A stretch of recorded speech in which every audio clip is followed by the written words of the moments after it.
সন্তানের দিন এবং মা বোনেরা ঘরের কাজ ফেলে রেখে এসেছেন, সেই হিসেবে সংক্ষিপ্ত দুই একটা কথা বলার জন্য বেসরকারি বিশ্ববিদ্যালয় ছাত্র দলের সহসভাপতি আজকে আমাদের অনুষ্ঠানে বিশেষ অতিথি জনাব জাহিদুল ইসলাম দীপুকে সংক্ষিপ্ত আকারে দুই একটা কথা বলার জন্য শুভ অনুরোধ করছি। আসসালামু আলাইকুম।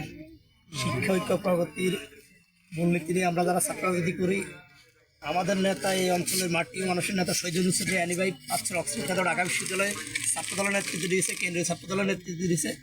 আমি এখানে সময় কম, বক্তব্য বাড়াবো না। ছাত্রদলের একজন কর্মী হিসেবে আজকের এই মহৎ উদ্যোগের সফলতা কামনা করছি এবং ভবিষ্যতে এই অঞ্চলে আবারও অ্যানি ভাইকে এমপি বানাতে হবে এবং অ্যানি ভাই এই অঞ্চলের জন্য মন্ত্রী হয় ইনশাল্লাহ আমাদের উন্নয়ন করবে, এটা আমরা প্রত্যাশা রাখি দলের ভারপ্রাপ্ত চেয়ারম্যান তারেক রহমানের কাছে। ধন্যবাদ সবাইকে। আসসালামু আলাইকুম। উপস্থিতি ধন্যবাদ জাহিদুল ইসলাম দীপুকে।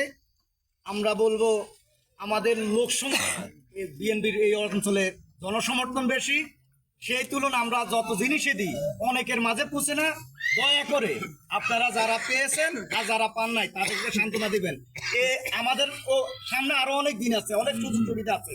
আমরা সবার মাঝে আমরা বন্টন এইভাবে করতেছি, কাকে কম্বল দিছি তাকে আজকে এটে দিব না, তাকে একটা দিছি পরবর্তী আরো কাজটা তাকে দিবে। এইভাবে করে আমরা আমাদের প্রত্যেকের মাঝে আমাদের ঈদ সামগ্রী সহ যত কিছু আসবে এইভাবে বন্টনের চেষ্টা করব।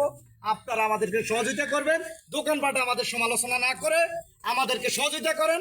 কোন লোক যদি এইরকম প্রাপ্য কিন্তু পায় নাই, যোগাযোগ আমাদের সাথে করবেন, আমরা যে কোনো বিনিময়ে তার ঈদের উপহার পৌঁছে দেব।